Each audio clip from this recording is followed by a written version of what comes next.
Why, yes, we are late. Only by 12 minutes. What's up, Minnesota Viking fans? Welcome to the Purple People Podcast. This is episode 531. Oh, my Goddard.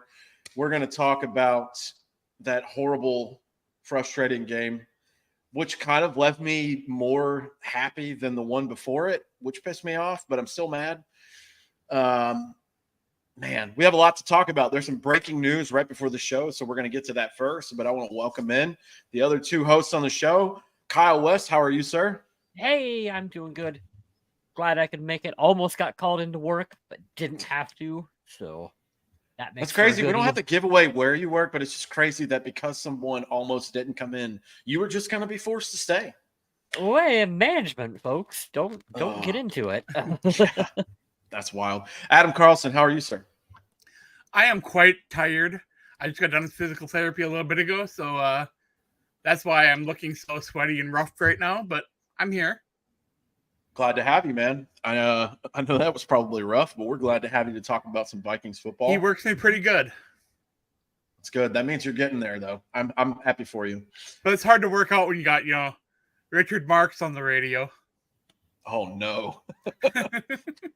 That would motivate me to get the hell out of there pretty quick. What's up, Jonathan? Yes, Charlotte, we had to put that up there. It's funny. We're a little late. Sorry, as usual.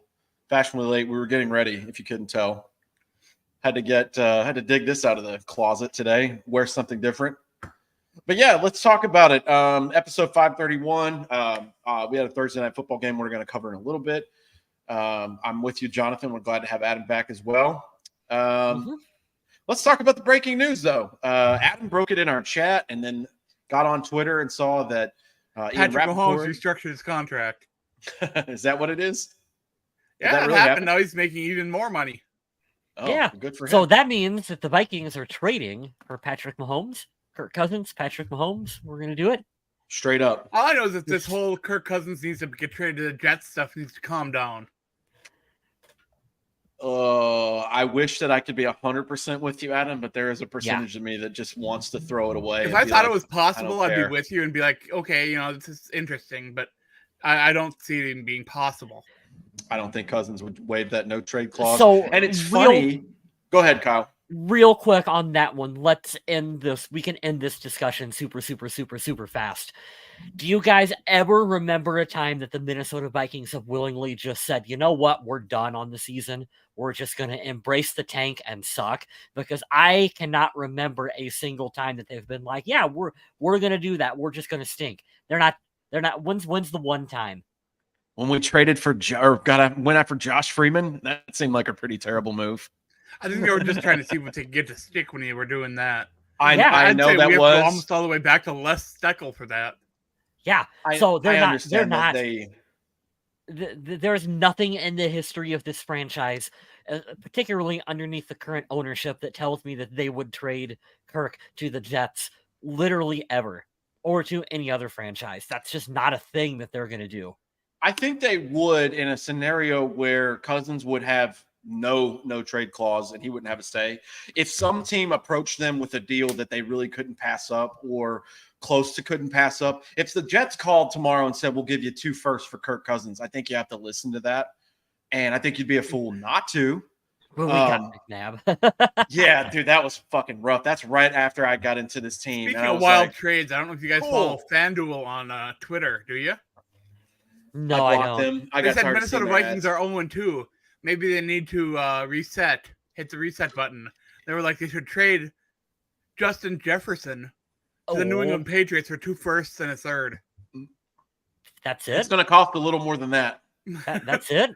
That's going to cost a little. It's going to cost a little more than that. Sorry. And I responded with like, what? Is this serious? We're in that era now. The best non-quarterback in the league is only going to get you that. Well, you know what's crazy to that, and to Adam's point, who did we nab? Donovan McNabb. Mick is who we nabbed. Yeah. We happy National Cheeseburger Day to everybody out there. Is it Cheeseburger Day? That's why cheeseburgers are cheap everywhere. You look like you were about 8 years old when you heard that. Dude, Got myself my free Burger King cheeseburger and my 50-cent double cheeseburger from McDonald's. I got both of them, so I'm doing all right. Nice. No, I say that. I think that's what I could probably consistently eat one of every day and not ever get sick of it. Cheeseburger. I hadn't eaten at McDonald's in years before this, so that's new. Well, damn it, guys. I didn't know today was cheeseburger day. I went to Subway instead. Damn it. Nice. Yeah, so we'll talk about that, Sergio. Yeah, this is all media stuff. I have 100%. I've just lost my shit on Twitter. I actually had my most viral tweet ever, and we're going to talk about that later. We're going to talk about that here in a little bit. But yeah, I saw it like on Rich Eisen and a couple other players, which is sad because I don't trust Colin Cowherd because he's lazy as shit. And he's old and he's a boomer of talk radio. But Rich Eisen I kind of enjoy because he'll have different guests like actors and musicians and shit on. But he was like, oh, maybe they should trade him.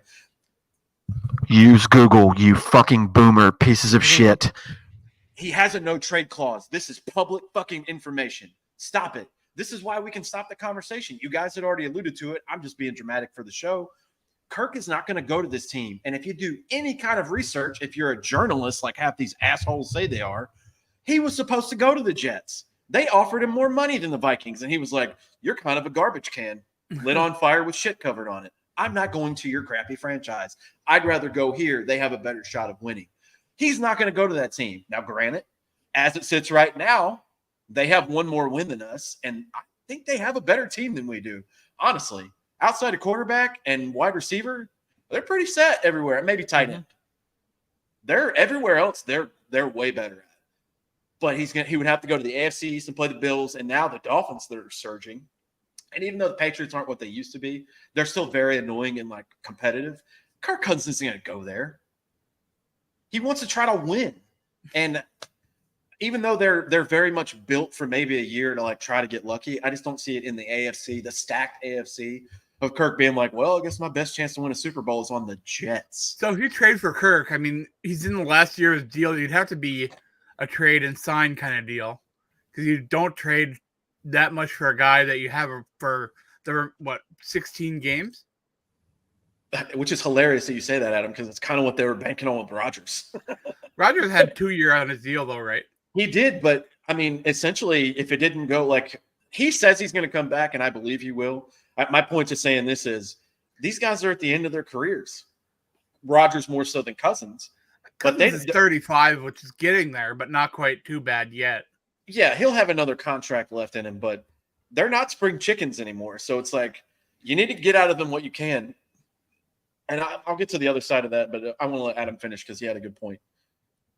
I don't know what we were talking about. Talking about one part of the deal in 16 games. Oh, yeah. You don't trade for a guy, especially if you give up quite a bit of compensation for 1 year. If you are trading for that guy, you've got it worked out where you're signing him to a long-term extension, and I don't think they would do that to Rodgers right away. Right. I think they still want to leave that door open for Rodgers, and they did spend a top pick on Zach Wilson, even if they consider him a bust or not. But he's a good backup. While we're talking about backups, we got to talk about what's going on there with Richardson and Indy. His backup, Gardner Minshew, looking good. I haven't followed and watched one single second of Colts football. I know that Anthony Richardson, after I looked on the screen yesterday during the Broncos-Commanders game, I was like, took a pretty wicked concussion. It looked he's out with a concussion, but from everything that I hear, he's looked the part. And, yeah, it's nice to have a good backup. The old Minshew mustache mania. Gosh, he was one of my favorite characters in so much the fun. NFL. Yeah. Yeah, the Colts came back and won, so that's good for them. We've speculated a little bit as fans as to when the league is going to have all the players wear those helmets that they wear in practices that are supposed to reduce concussions. No, I'm serious right now. And I really think that the quarterback position is going to be the first position to wear a version of those helmets because it's the most important position on the field. It's your money position for the league. Oh yeah. So that's where your most recognizable players are. And the face of your franchise, potentially someone like Anthony Richardson, Sam Howell. Yeah, Tua for the Tua down in Miami these players get knocked around, knocked out of games with concussions. And so I think they will be the first group that are going to wear, some kind of extra padding. And rightfully so, because I don't want to see the game turn into flag football. So those helmets are kind of dorky looking, but if that's what it takes to keep it continuing to be a physical sport, they need to do that. I can see that. I think you say the exact right words, a version of it. The ones they have now are just goofy as shit, and I don't want to see that. I know it's no reason other than aesthetics, but if they can come up with a different version that's slimmed down but still safe, I mean, I think you're right. I feel like if you gave that helmet to Nike and was like, hey, this is what the science says, can you make a version of it that doesn't look stupid, that also follows the science? Like, those dudes can come up with that. The science. Trust the science. Propaganda here on the Pro Cool podcast. Hey, what's up, Fire Breather? Haven't seen you in a while. Glad you're back. Let's talk about that signing. Finally, a starting caliber guard. Yeah, if you guys didn't hear, we never get this on the show. Breaking news right before we start the show, which is dope. Dalton Risner. I'm sad that I used the Creed reference for an episode earlier this year because I really would have changed the name to this. Can you take me, Risner? But we've already used that. We can't have 2 Creed references in a calendar year. Like, our standards are not that low. Mine are definitely that low. But 1 year, $4 million. That's a lot of money for a guy if they're not planning on using him in a bigger role. Is this an Ed Ingram getting benched signing? God, Risner has never played right guard. Fuck. Not in college, not in the pros, never. And so the most Vikings thing to do would be to sign him and put him at right guard. Now, in college, he did play center and right tackle. Mm-hmm. So maybe he's brought in to cover for the injury at center until Garrett Bradbury can come back, because Austin Schlotman's been bad. Yeah. They've all been bad. It's tough to pinpoint who's been good.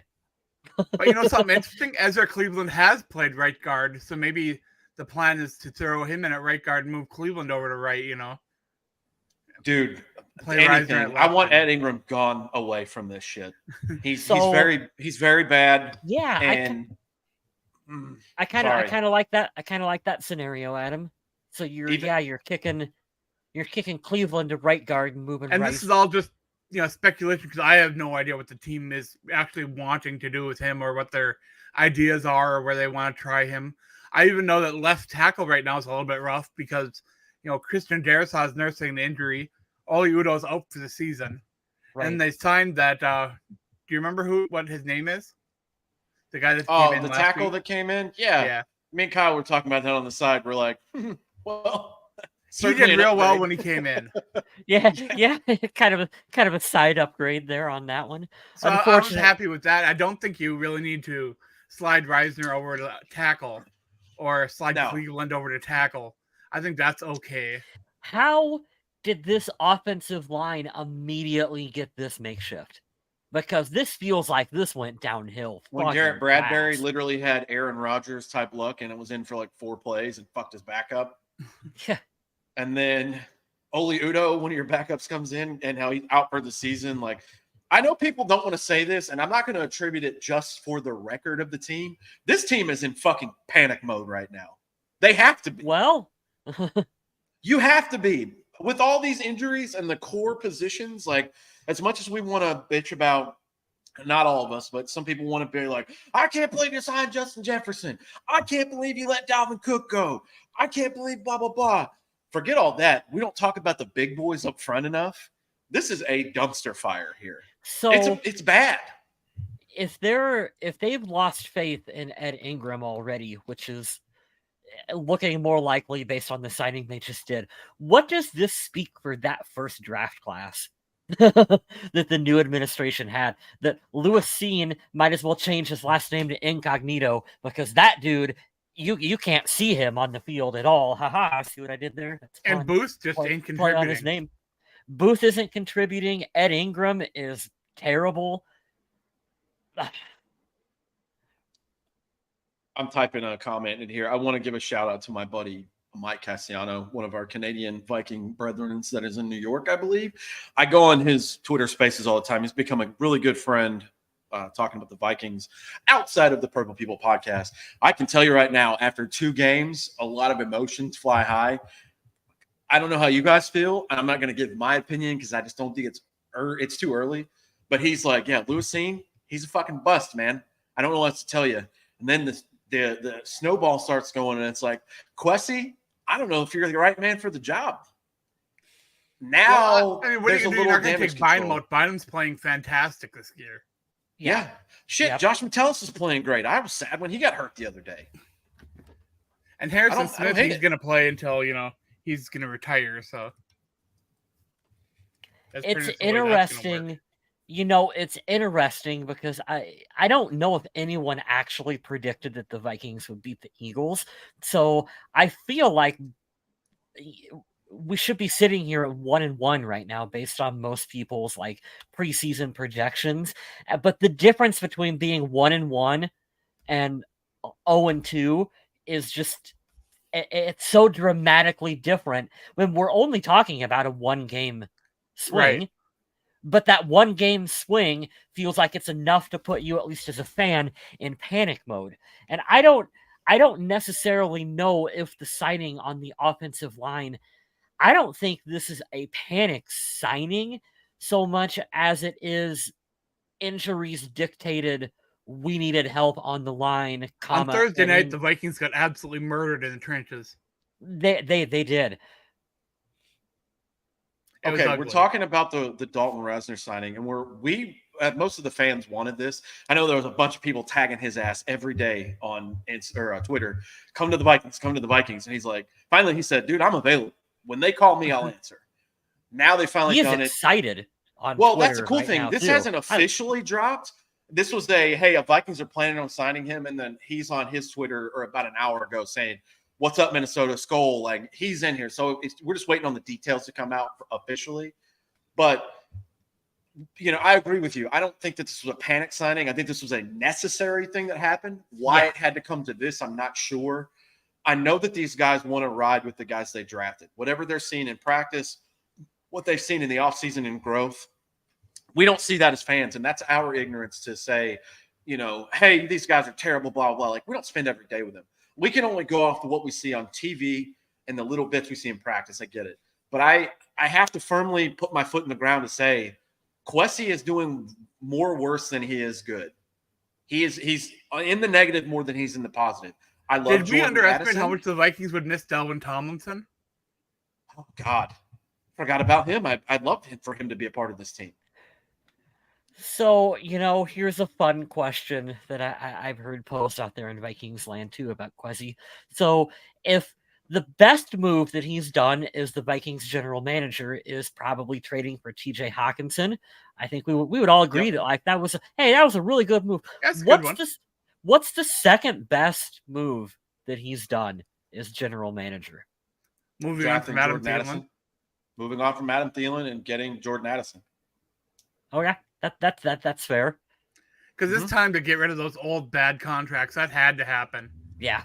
I get that he's trying to shape this roster and do it with kind of a Moneyball style, but that isn't really working too well at the NFL level. And I don't know what he's got for scouts, but whatever it is, I'm willing to give them a little bit more time to show what they can do, because the second draft looks a lot better than the first so far. Yeah, and that was always kind of what I felt too, is that they came in on such short notice in terms of that first draft that I really don't know how much of that was holdover from the Spielman era versus what they actually wanted to do. Because you are right. I mean, you look at Jordan Addison looks like a stud already out there on the field. And we don't truly know how much of the offense this rookie is like. How much does he know? How comfortable is he on the field? In my opinion, and this is another topic that we can talk a little bit too, is that it's time for Jordan Addison to move above KJ Osborne on the depth chart already. Like I'm already at that point where like he should be getting more reps on the field. KJ Osborne is probably a fantastic guy. Congratulations, give him the Fantastic Guy award for that. I want to see Jordan Addison with more snaps on the field than him. KJ Osborne is a wide receiver 3.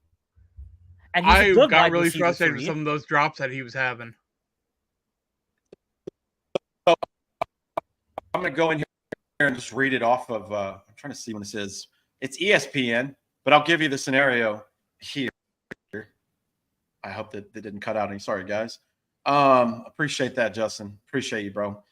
So, Fire Breather asks, is Lewis seen? Is he 4th in the depth chart? I'll tell you how bad it is. On ESPN, he's the backup free safety to Cameron Bynum. But guess who came in replacement of him? The guy behind him, Theo Jackson. He came in the other night. So Play nickel. It's concerning. It's concerning. I don't know. I don't know what it's going to take for him to get on the field. And this is a good problem to have, that the guys in front of him are playing well. Like we said earlier, love that Cameron Bynum's playing well. I love that Josh Metellus is playing well. Obviously, Harrison's still here and he's great. But I don't know. When Theo Jackson comes in, and I forgot that he's on the team, I'm like, oh, God, this is going to be bad. Now, here's the perfect storm I want to pose to you guys to make you think about this. Because of Brian Flores coming in, and Kyle, here's another answer to your question from a minute ago.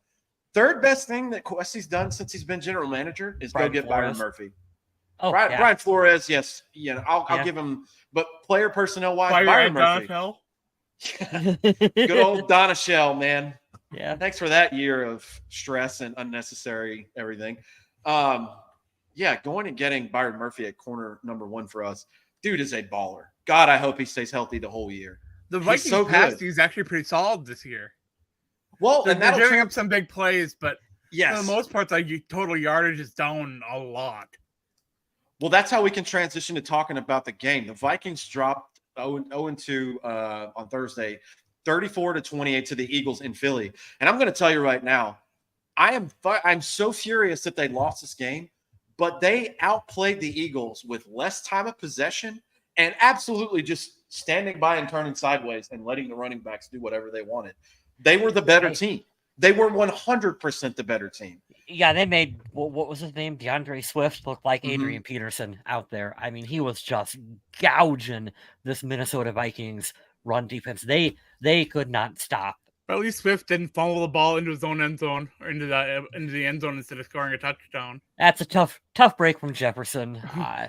Difficult. Yeah, he was eating himself up about that too. It seems he gets a pass because he's the best player on the team, and I understand that you want to try to score, but damn, that came at the worst possible moment and time and place on the field. And that rule is so strange.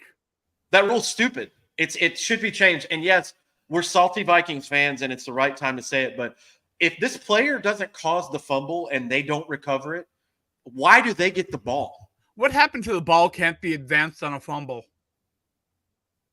I don't. Yeah, it's an odd circumstance, but you can't even be mad at Justin Jefferson because 7 turnovers in 2 games. That's unreal. It's Justin Jefferson, and B, I mean, he was stretching for the end zone. That's a highlight reel play. If the ball doesn't pop out in that weird fashion at the end, most players in his position would take that chance. 100%. Yeah. But let me propose this because I let Fire Breather's comment up here, and I'm not picking on you, Fire Breather. I want to make a point to all of Twitter and everything else. Oh, this run defense is back to where it was. The reason the run game was gashed the other night was because Brian Flores chose to rush 3, maybe 4 at the most. Very few blitzes in this game. And he said, Jalen Hurts, you are going to beat me with your arm.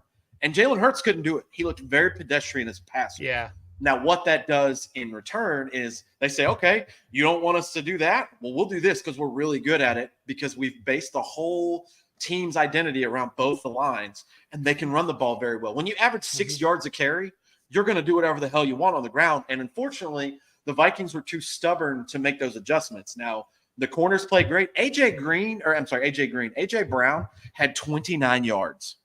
Yeah. That dude is physically as impressive as DK Metcalf, in my opinion. He's a fucking monster. It's so funny 2 how receptions. Isn't it so funny how it's a pass first league until the circumstances change a little bit, and then all of a sudden you can be absolutely gouged by a team if you can't stop the run. When they go back to 1982 football, Yeah, and they just Yeah, beat you up. Yep. Well, the Vikings got beat almost 2-1 in time possession, and a lot of that was because Philly could run the ball, and Minnesota couldn't. Well, here you have it. I have the ESPN stats up here. The Vikings had 28 rushing yards on 9 attempts. I don't care only whose 9 fan you attempts are. the whole game. Yeah, 8 attempts So- from Alexander Madison, 1 from Ty Chandler. You can't even really be that mad at any of the running backs on the team when you're only giving them 9 opportunities. Here's to the run worst the part, ball. Kyle. You've 28 given up- yards total to Alexander Madison, and he had a long run of 7. You've given up on running the football. I mean, I don't care if you got prime Adrian Peterson in the backfield. What would AP do with only 9 attempts? Probably not very much. and this offensive line blocking for him, it's going to be ugly. Yeah. Well, this is the other lazy narrative that I want to yell at people for. Like, oh, they missed Dalvin Cook. Dalvin Cook wouldn't have done dick the other night. He wouldn't have. He didn't show you Monday that he could do anything. And I don't even know what his stats were yesterday because Dallas's defense is probably the best in the league right now. Did you see that Brees Hall sent a tweet with 4 footballs and exclamation points, and then deleted it right away because he only got 4 carries? Wow. Well, No, I hey, didn't you know see what? that. You know what? Good for him because he should be the heartbeat of the offense when Zach Wilson's the main quarterback for that. I love Brees Hall. He's a fantastic player. He's an amazing running back. Yes. But I hate that lazy ass narrative that's going around too. Oh, they missed Dalvin Cook. No, you know what I miss? The 2009 line on either side of the ball. Now, That's what I Dalvin Cook miss. might be able to shed a tackle or 2 more than Alexander Madison, but it doesn't mean it's going to be any significant difference. Doesn't mean it's going to get past the line of scrimmage either, because he was famous for that shit. And I'm not here to poo-poo on Dalvin Cook. Loved you as a Viking. I have nothing against you. That's not the answer. That's why I laughed in all the offseason. They're like, well, I can't believe the Vikings get. Do you really think Dalvin Cook was the reason we were going to go to the Super Bowl? Yeah, this is one of those instances where 2 things can be correct at the same time. It was the correct decision for the Vikings to move on from 7 yards against the Cowboys.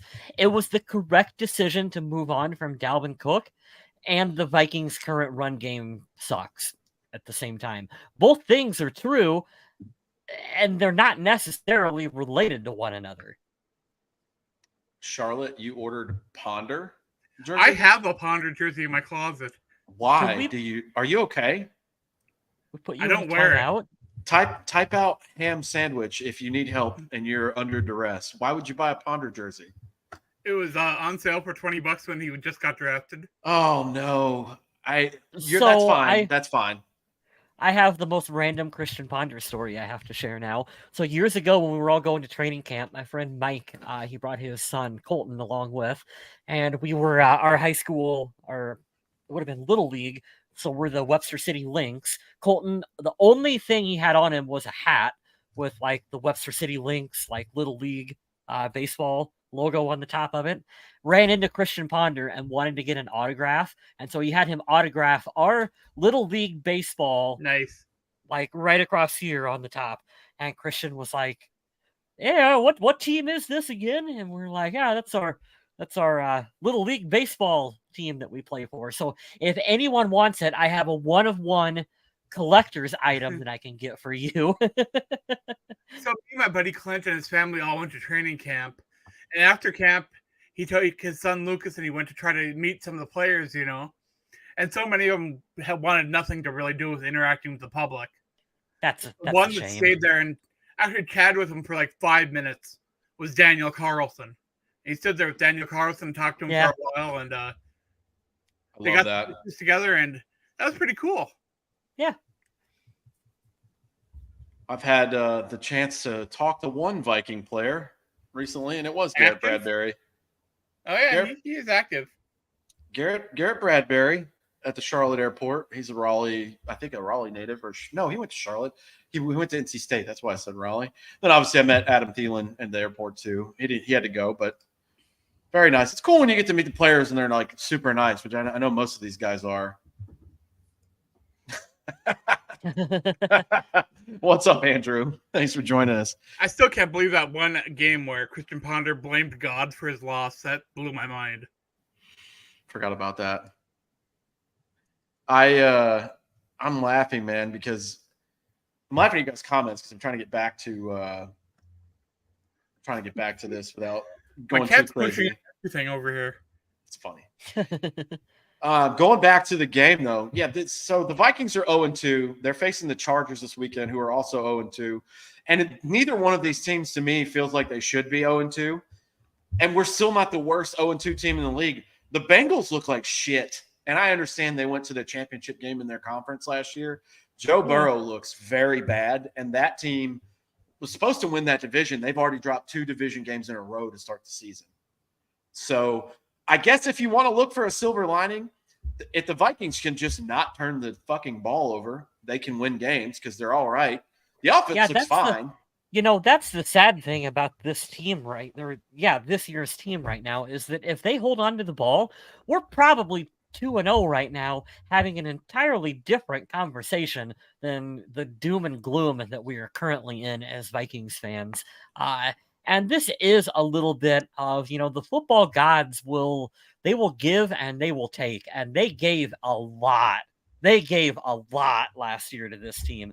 So it was bound to come back to where we would have these weird fluke plays where Justin Jefferson fumbles the ball into the end zone and the running back Powell that just got activated fumbles on, the first time he gets the ball trying to return it. And it's just like, that's what happens. And ultimately, I said this all along, is that I felt that this year's Vikings team was going to be in a lot of really close one-score games that they're not going to win because you were going to regress from what you had last year, and that was not necessarily a bad thing because I still believe that we are in a little bit of a soft rebuild, even though the Vikings do not want to admit that out loud. That is what we're doing, and it's okay. That's why I'm not super worked up over either of these losses right now. I just don't. This is what I expected, so I'm not super angry about it. I'll tell you why I'm mad, and I left Justin's comment up here because I love having the back and forth. I'm mad because they should be 2-0, plain and simple. You lose at home on the home opener to Baker Mayfield and the Bucs. They're going to be a competitive team, and I heard this like yesterday or last week or something like that, somewhere in the last couple of days, where it's like, guys in the NFL, you want to tell them, as fans, we'll just tank for this person. Do you think Mike Evans and Baker Mayfield and Todd Bowles are like, you know what? I think we'll just go lose a lot and I'll get fired and I'll blow opportunities to make more money. Yeah. Hell no, they're not going to say that. These are professionals. Mike Evans is going in the fucking Hall of Fame. 9 straight years to start his career with 1,000 yards and a Super Bowl. He's going in the Hall of Fame. You think a guy like that's like, I'll just roll over and let other people just beat the shit out of me and look terrible? No. My point being, and to answer Justin's question, we should be 2-0. Yes, I do believe we were the better team. And every facet, when you add the variables in of what happened, we gifted a win to another team. We gifted the Philadelphia Eagles a win. They can run the ball. Good. Congratulations. You can run the football. They did nothing else to me that goes, oh, they're amazing. This is not even anywhere close to the Super Bowl team that was last year. And I'll tell you this. Here's my comparison, Justin, if you can bear with me on this. Because I know you're probably like, come on, man. They didn't, we played bad. But I get it. You remember for the longest time, up until the very last time we played them, the Seattle Seahawks beat the ever-loving shit out of us every year. And it was always in Seattle, minus that one game in Minnesota at the Gopher Stadium.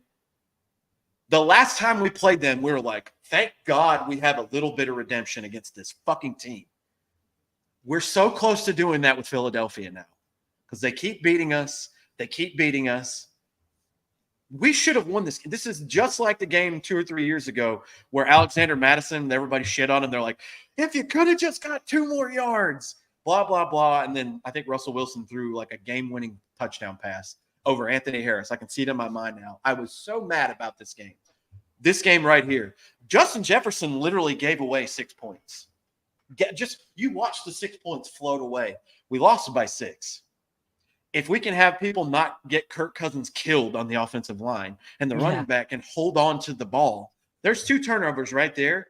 Game swings a different way. If Justin Jefferson just doesn't fumble, the mood is so much different. But the problem is the mathematics, and this is what I'll go back to. The mathematics tell you when you start 0-2, you have like an 11% chance to make the playoffs, even with this extra game. Good luck.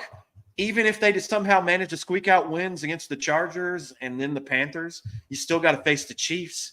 By week 5, you're still not at 500. I don't think they're going to beat the Chiefs. I just hate that there are games where they clearly could have and probably should have won. And I don't think any of us would say, well, I'd rather just see 38-7 every week. Or last year when Dallas came in and it was 40-3. I don't want to watch that shit. Yeah, But I don't want to watch blowouts. When it's self-inflicted, stupid, I screamed at my computer. I was like Jim Carrey and Liar Liar. I was just like, stop fumbling the ball, assholes! Like screaming at my phone. Hang on to the fucking football. That's all you've got to do. But I'm trying not to dwell on that one too much from Thursday. I'm glad they signed Dalton Reisner. That's good. I would like to know the updated status on Garrett Bradbury and see maybe when he's coming back. Sucks for Oli Udoh being out. I hate that he got injured and looks like he's done for the season, but I don't know. At the end of the day, Jonathan, you're right. They're only 1 game back in the division. And guess what? Here's the best news. Justin Fields is fucking trash. He sucks so much. And I love that all these Chicago Bear fans were like, oh, he just needs this and that and this and that. Like, he's my pick for MVP. Oh, my God. Meanwhile, Justin Jefferson over the weekend has the most receiving yards in Bears history, and he just started his 4th year. Well, I think Justin Jefferson, is he 1st or 2nd in receiving yards right now? I have to check. Let me check the stats. I think Kirk Cousins is 2nd in passing yards, only to Tua, right? Mm-hmm. Yeah, so it's not like the Vikings aren't able to put things together on offense, but the nice thing this year is that the defense isn't giving up 35, 40 points. A lot less is being asked of the offense, and although they are an explosive offense, they're not getting the ball in the end zone or through the uprights as often as they should. Okay, so he is. Oh, my God. That's crazy. So, Justin Jefferson, 103 yards after the catch, which is insane. A whole football field in 2 games, a whole football field of yards after the catch. Oh, my God. He's been targeted, it says targets 25.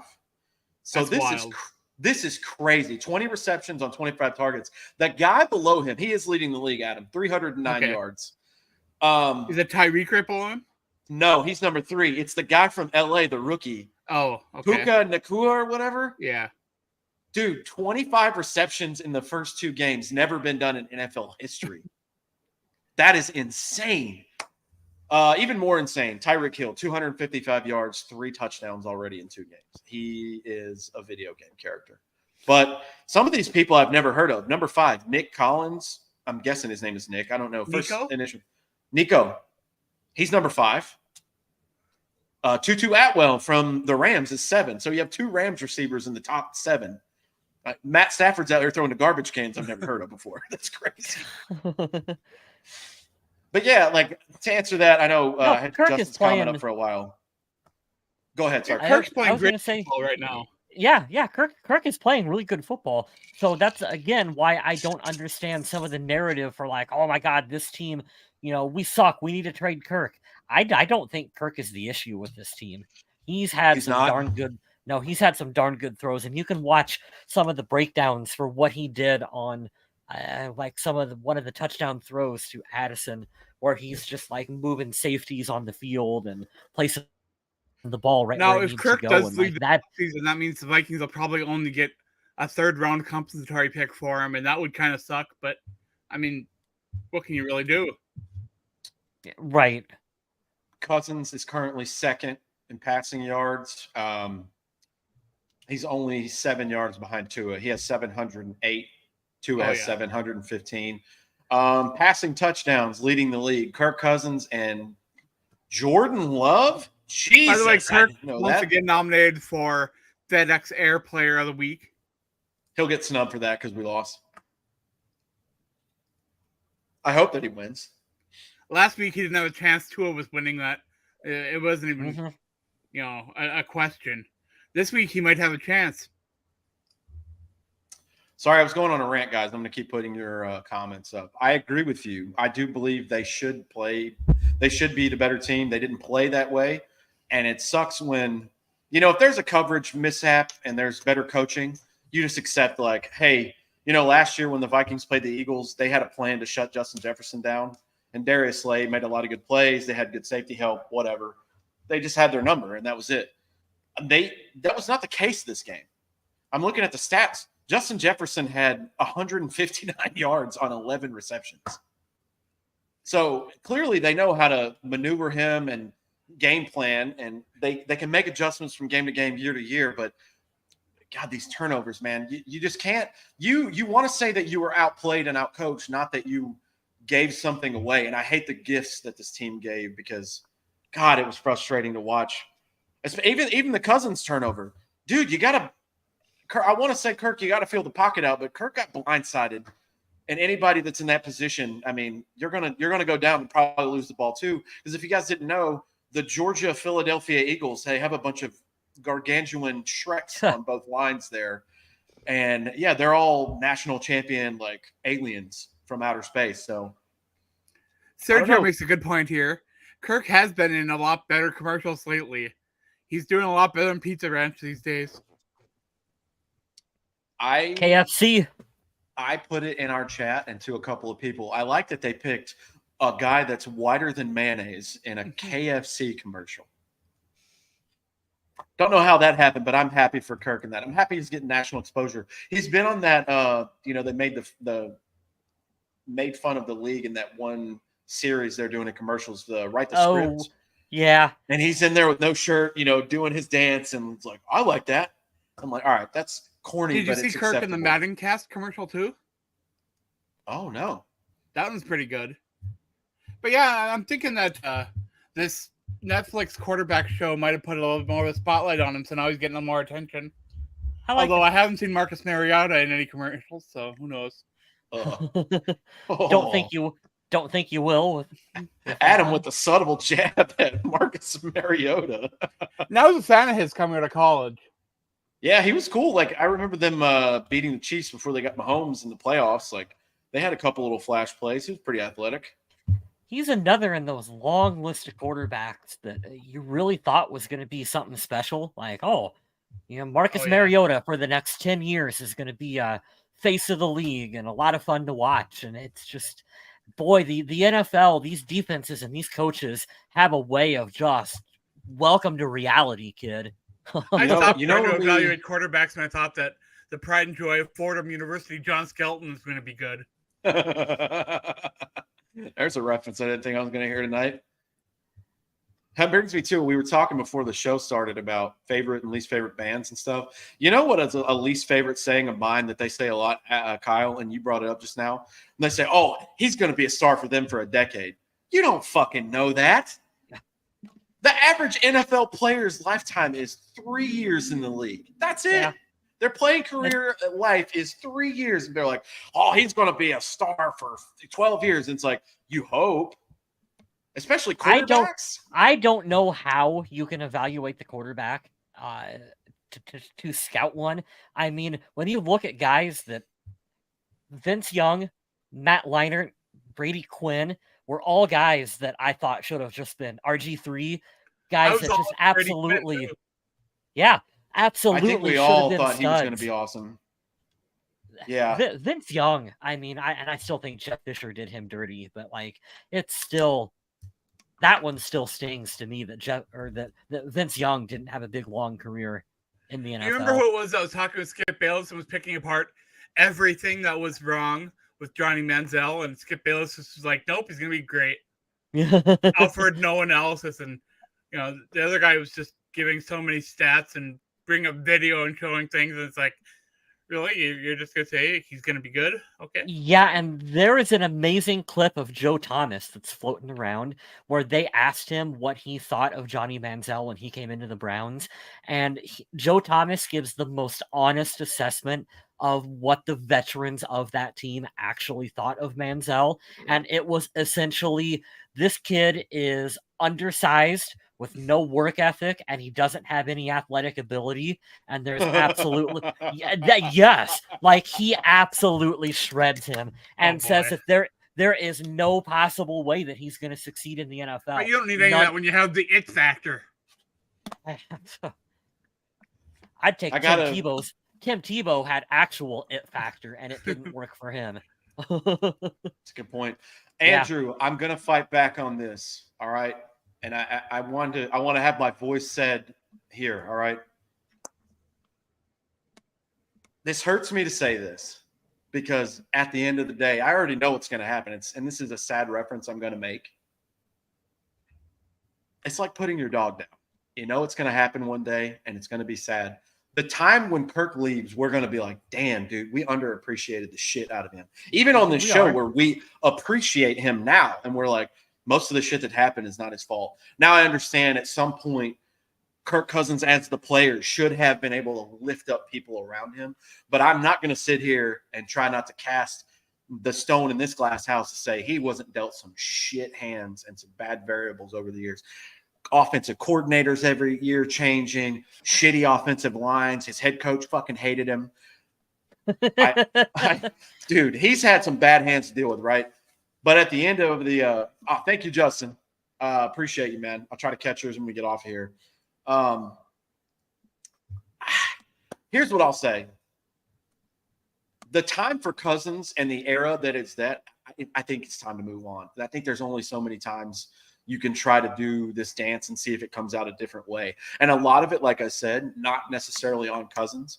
I do like that Brian Flores is here to fix the defense. We have no running game. The offensive line outside of the tackles is a fucking mess. I don't see this being the year. If any time was the year, it was last year, and the defense was – they couldn't hold up. Here's what I'll tell you.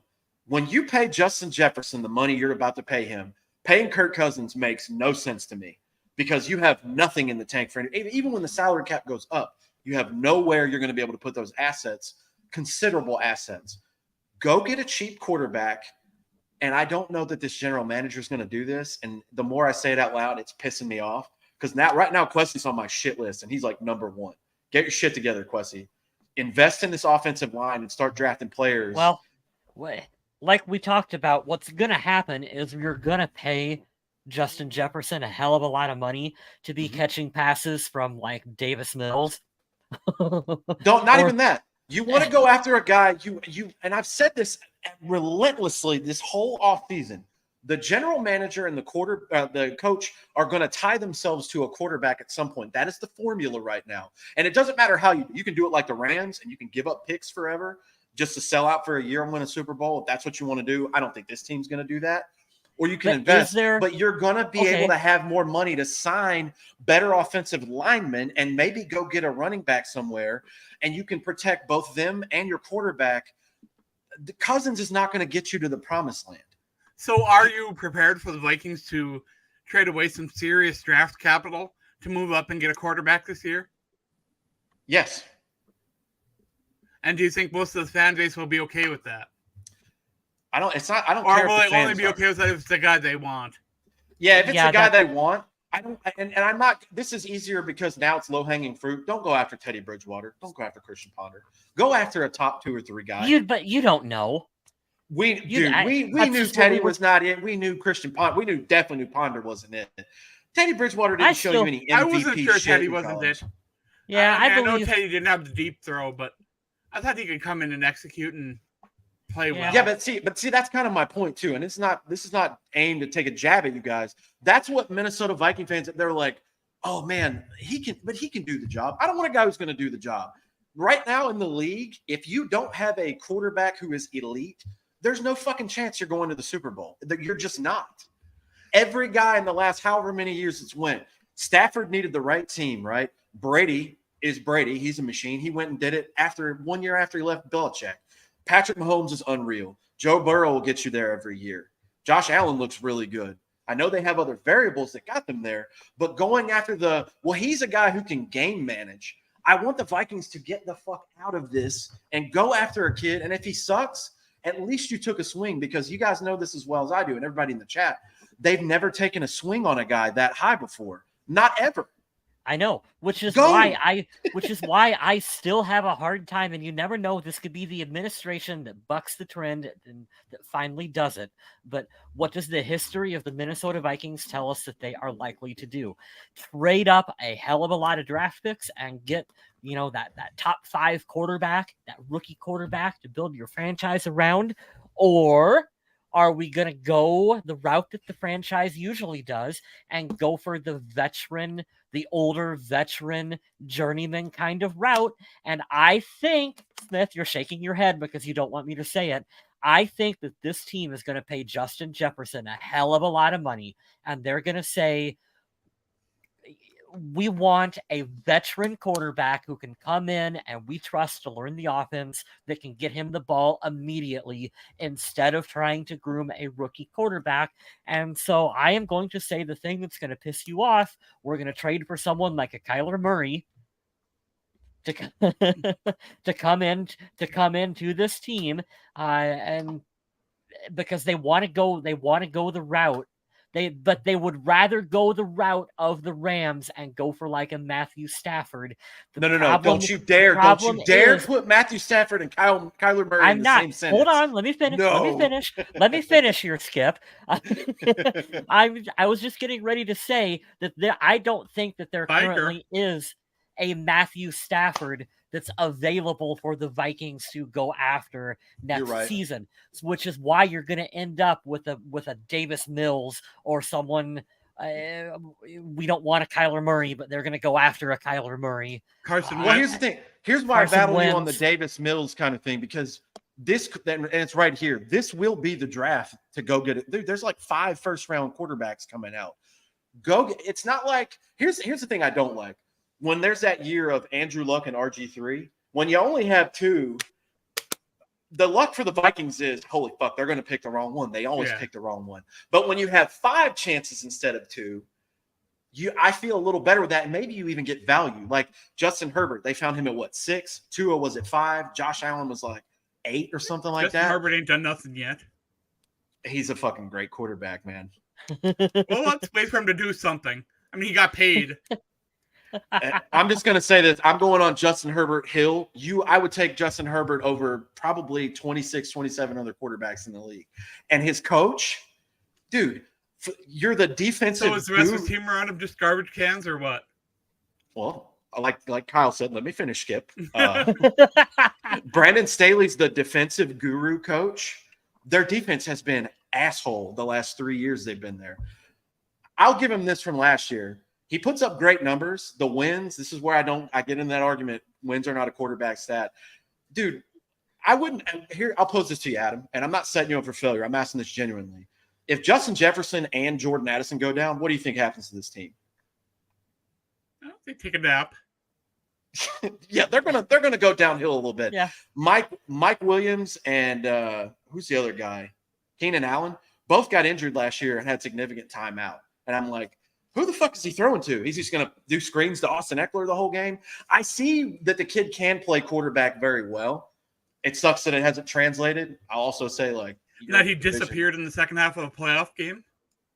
True, but also when you're up 27-0, your defense should be able to fucking not let that lead slip. I mean, I get what you're saying. 100% they should still score, but he's only a good quarterback until he can do something and bring the team to something. I know wins aren't a quarterback stat, but you want your quarterback, even if he is good, to win football games. Yes, I agree. And this is why I want to go back to this comment, because this makes me – where's it at? Andrew, this is why I'm going with that. I don't give a shit how many yards JJ gets per game. If we can get someone who comes in and this team starts winning the division every year like Green Bay used to do, like New England used to do, like Kansas City's been doing for the last 8 years. I don't care what his yards per game is. We're in the wrong mode of thinking, in my opinion, of saying, well, I don't know if JJ is going to be happy. If he gets paid, it doesn't fucking matter if he's happy. Dude, you're under contract. You're not going anywhere because we paid you a whole Brinks truck full of money. It matters a little bit. I understand that, but I don't think it's going to get. I know what you mean. I don't think it's going to go to that point. And even if they swing on a young quarterback and they miss, at least they can try. But at least then, for what's going on now, I hate the approach that's happening right now. And I don't know how we got on this rant about me hating the GM for now, but don't quit going after young, cheap, broken, injured players. Go take a fucking swing on the mathematical thing that says this guy. All of our stuff checks out. Players, not the Vikings guys like Adrian Peterson, you know. Well, I'm talking about the guys like Marcus Davenport. Dude didn't even register a stat in the game, like you said in our chat. And I'm like, why the fuck did we pay this guy? Why? You're the highest the Vikings have ever taken a quarterback in the draft is Dante Culpepper at 11. And I love Dante. We all do. But the talent that's coming out now, they're going to go. I couldn't believe in this year's draft, to your point, Adam, I couldn't believe that 4 quarterbacks didn't go in a row. I was for sure. And the Atlanta was like, we're gonna stick with Desmond Ridder. Okay. You got a good running back out of it. He looks good, but point being, quarterback-driven league, right? I'm like, Kyle and I were both saying it to her, like, please go up and get Anthony Richardson. Please. Just take a swing. I really wanted him in Minnesota. I'm not shocked he went as high as that's all I'm saying, man. And we can agree, disagree on this player, that player. I just want to see them go after a guy that when you watch his tape, you're like, this dude's going to be real good in the NFL. That's part of the reason why, as Vikings fans, we all have sticks up our ass so much. Because if we were sitting here at 0-2, but we had Anthony Richardson at quarterback, you'd be going, okay, well, we have what we think is a really dynamic young piece that we're going to build the franchise around. And so, whatever growing pains, they happen. When you're sitting here with 35, 36-year-old Kirk Cousins, the expectation is that you're in win now mode. And when you don't win now, you get frustrated and you want to just tear it down and do a complete rebuild. Right? A little bit, yes. I get what you're saying. Yeah. I do think that hey, we said this before the season started. I think this team will be better. They just won't win as many games. Thus far, they're proving us all right. Kirk Cousins, I'll tell you right now, we were just talking about him earlier in the show, like all the Jets and all the rumors. Dude, he's playing his ass off right now. He looks as good as I've ever seen him, all things considered. These were ugly games. Andrew, to your point, you're only going and focusing on the negative of that. And I understand why, because I don't like the Ponder era either. The odds are we don't get Culpepper, we get Ponder. But what if you get Culpepper? What if it works? What if we have a quarterback with an offensive-minded coach who doesn't hate his quarterback, and you have the best receiver in the league and the 4th best tight end in the league? What if all you need is to give him a line that blocks a little bit, and then he's just as awesome as he was in college, and it just translates? I think we're just scarred from getting all these bridge quarterbacks forever and taking a swing on a guy like Ponder and it being terrible. They've never done this in the history of and I don't want them to have a top 10 pick.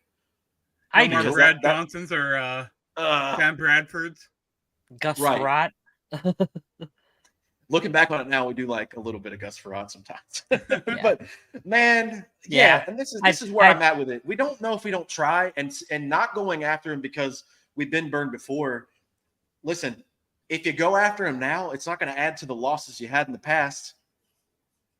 There's always a chance that, and I understand, Andrew, mathematically, you're probably right, but the talent, and I hate that Colin Cowherd said this because I fucking hate that guy so much, and I'm going to end my rant with that little tweet thing about him. But the kids nowadays, and he said this on his show many times, so I give him credit, kids are starting quarterback passing camps when they're 8 years old now. This ain't like your dad's quarterback in the day, the Dan Marinos and the Favres, who are legends and Hall of Famers, and they deserve all their football respect. These kids are starting so young. Look out in college right now. Shadur Sanders is a fucking video game player. Yeah, and you know who he learned from? Tom Brady. Really? Yeah, you didn't know that? I didn't know that. Yeah, I thought you were going to say, oh, yeah. Well, Deion having the connection there makes sense. I mean, yeah, Deion's got the connections, but yeah, his sons learned from Peyton Manning. Well, I do hate to run, but my family showed up, so I'm going to take off. No, awesome. Okay, no problem. We'll finish it up later. Yep. Later, man. Quick side tangent. So I always like to have something to drink while I'm doing the podcast. Nice. I grabbed. Oh, you can't see it because it's getting cut off here. It's green. That's why. Yes, I grabbed Gatorade at the gas station completely at random. And do you want to know what I grabbed? This is the worst thing I've ever drank. It's lime cucumber. Oh, it's terrible. I've had that one before. Lime cucumber Gatorade. I don't know who thought that was a good idea, but they need to be fired.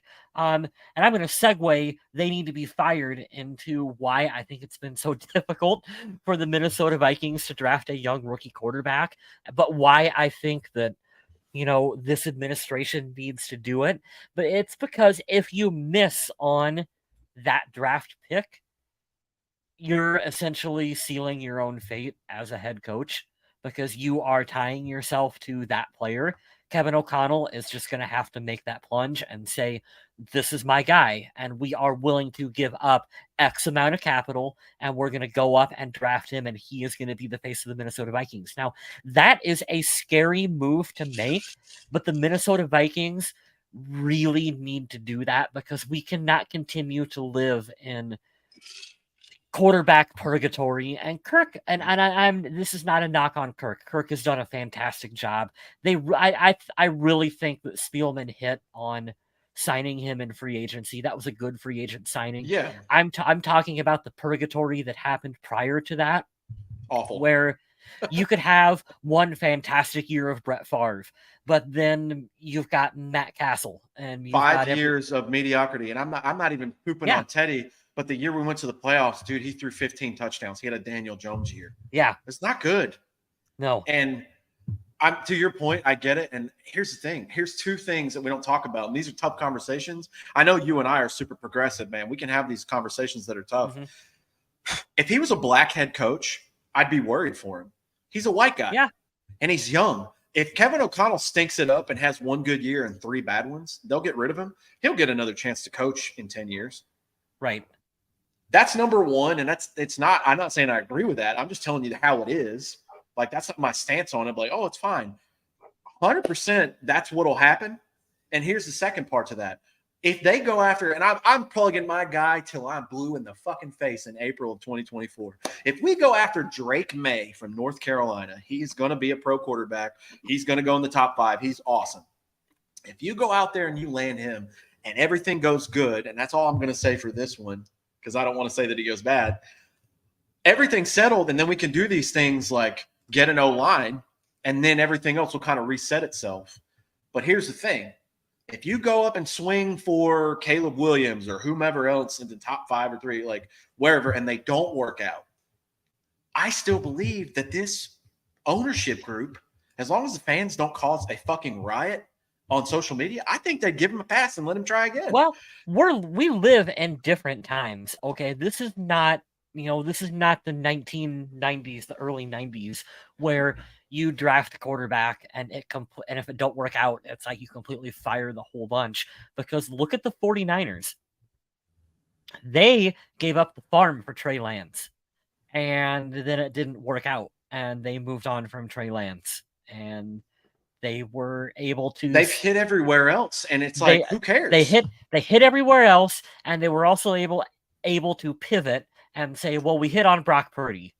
So we missed on one, but we hit on another, which is another thing that I was going to say. And it's ironic because the example that I would use is the same year that the then Washington Redskins drafted RG3. Mike Shanahan also said, there's another quarterback I like in the 4th round, even though we just gave up the farm, and his name is Kirk Cousins. We're going to draft him too. So whatever the Vikings do, and this is, it's one of those positions where you got to keep throwing darts at the dartboard. Yep. You got to keep throwing, and you got to see what sticks. And I'm not super impressed with what's his nuts that we just took, Jaron Hall. Jaron Hall, no, he's not the answer. Jaron Hall, to me, I don't think is any kind of an answer. So if the Vikings are super aggressive and we move into the top 5 and we get that I cannot speak. That young rookie quarterback that we're hoping that they draft, you still have to have that Mike Shanahan set of balls in you to say, I'm going to also draft this other guy. I'm also going to draft this Kirk Cousins that I like.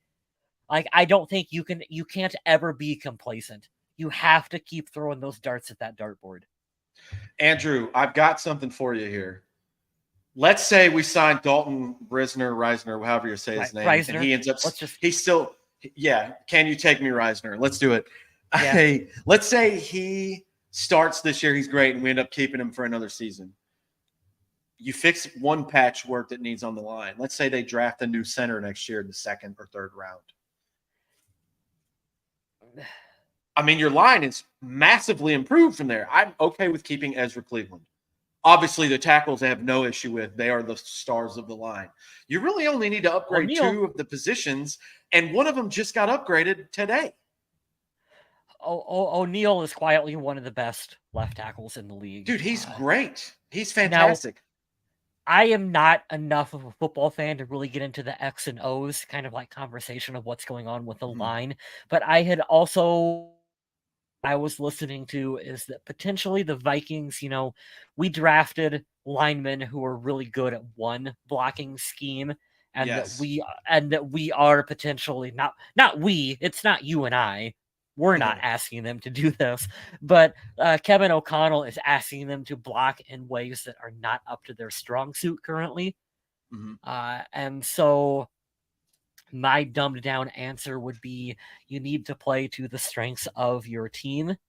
And so I hope that maybe they spend this additional time that we've got, because it was a Thursday game, kind of reevaluating some of the blocking, some of the schemes that they are doing, particularly in the run game, and saying, let's go back to the basics. Let's figure out what works. Let's use our talent to the best of their abilities, and let's reset. I hope that's what they're doing right now. I hope so. I 1,000,000% agree with all of that. And I'm firmly in the trenches on this. You go after a top quarterback next year, whatever you got to give up to do that. Not named Justin Jefferson. Obviously, we're not trading Jefferson, but do what you need to do to get a good top 5 quarterback, top 5 pick. Do that. Dude, you're a center and one guard away from being vastly improved. We all agree the tackles, the bookend tackles are great. I would keep Ezra Cleveland. I don't think that he's done anything to lose his job. He's not as good at his job as Darisaw or O'Neal, but he's good. He's serviceable. And you're one draft pick and one free agent away from protecting your asset. That's more doable. And that's the thing that frustrates me. I know what I just said out loud in 20 seconds sounds and says off the mouth easy as hell, like, oh, we'll just do this. I understand there's a lot more moving parts to make that happen, but I don't know why this general manager hasn't went in that direction. And I said it last week in our chat when this started happening with the line, and I was very much a negative Nancy and an asshole in our chat. I said, you reap what you sow when you don't invest in the offensive line. And it wasn't good last year. You got lucky last year, and they didn't do anything in the way of upgrading it. You know what I mean? They bet on Garrett Bradbury is he's gonna stay healthy. You can't predict injury, but we're gonna bet that he is going to continue this trend of playing better. And we're gonna bet that Ed Ingram is going to be vastly improved in year 2. And according to what we got in the chat here, Reisner was overall 72.6 pass blocking grade in 2022, 29th overall. Ed Ingram, 42.6, 106 amongst eligible guards. So when we were having this conversation about where you slot Reisner in, we had speculated maybe you put him at right guard, move Cleveland to left guard.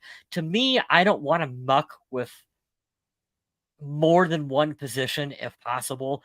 I think Cleveland is playing well at that left guard position.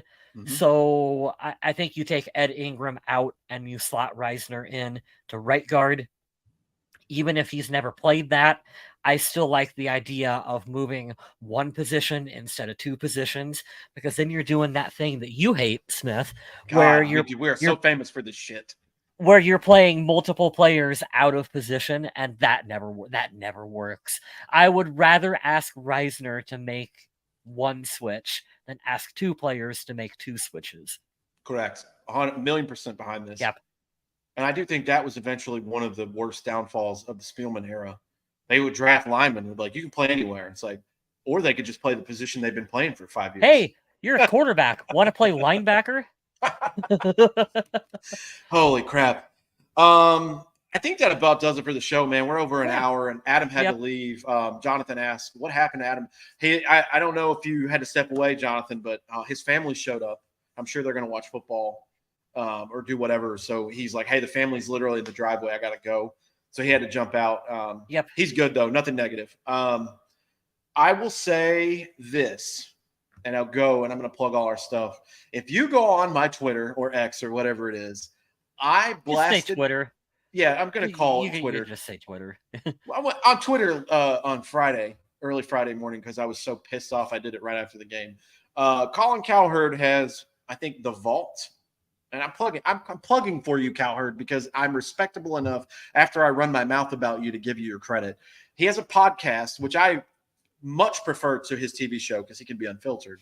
And his guests will come in and be unfiltered and drop F-bombs, which I appreciate. He talks about the Eagles-Vikings game, and he praises Jalen Hurts. And I'm like, I don't get it. I don't see it. But he has a 10-second clip that I trimmed down, and it says, Kirk Cousins in these primetime games, we just can't get over. He's bad. He's just bad.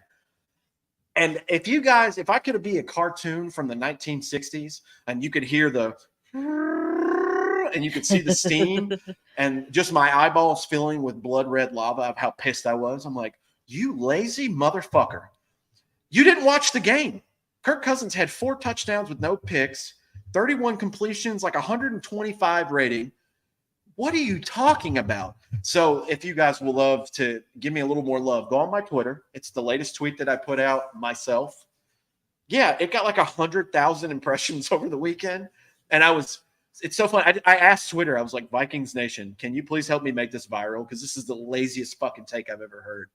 Go give that a like if you don't mind, and help me hate on a national guy who's being lazy at his job. That's your job, sir. Be better. Vikings are 0-2.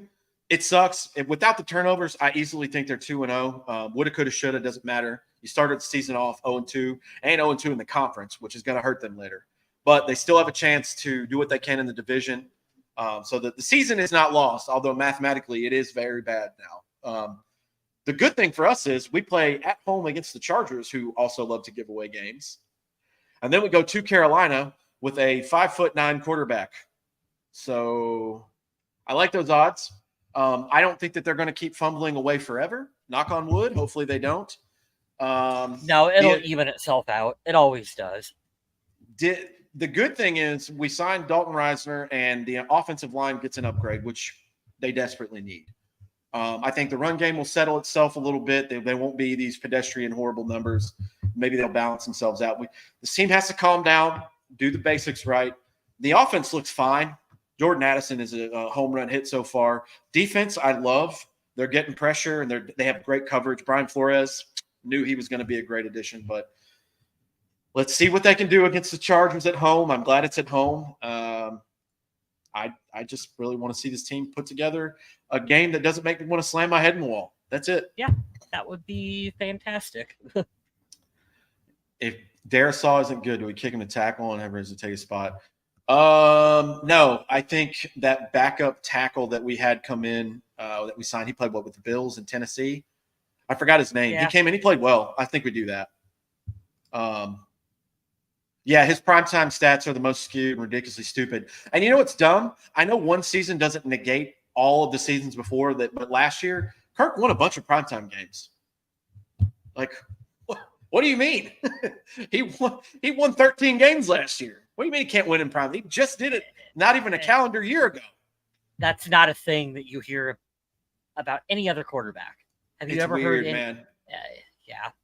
It's weird. That's why I call it lazy, man. That's like all the people who are like, Nickelback sucks. I'm like, why do you know all the words to their songs, though? It's like when ESPN will cherry pick a stat and be like, this player leads the league in such and such from 2017 through now, only on Thursdays, this guy is statistically the best at, okay, well, you just made that. You made that data up. You just made it up. It's like when you're trying to sell a house and you don't put a certain picture up, or you put a certain picture of an angle of a room. You're like, damn, this looks good. I'm like, yeah, we're hiding that huge shit stain that's on the wall that we can't get off of there. Yeah. Like, why don't you show the whole? No, I don't know the whole thing, but I don't know. I'm gonna do the noon nightmare. You're damn right. I wish every game was at noon. Oh my goodness, that's a good one. I don't think they're gonna do it that quick, but yeah, I think Brandon Staley's on his way out. I heard on, I think it was Cowherd today, he's getting chippy with the media in LA. Like he's calling reporters out by their first name and stuff. And it's like, bro, you can feel the pressure. Like you better get that team to winning. It's a good one, Wes. Close to Kirktober. Yep, coming up soon, man. And there's a good stretch of games he can win after that Kansas City game. So I'm looking forward to it.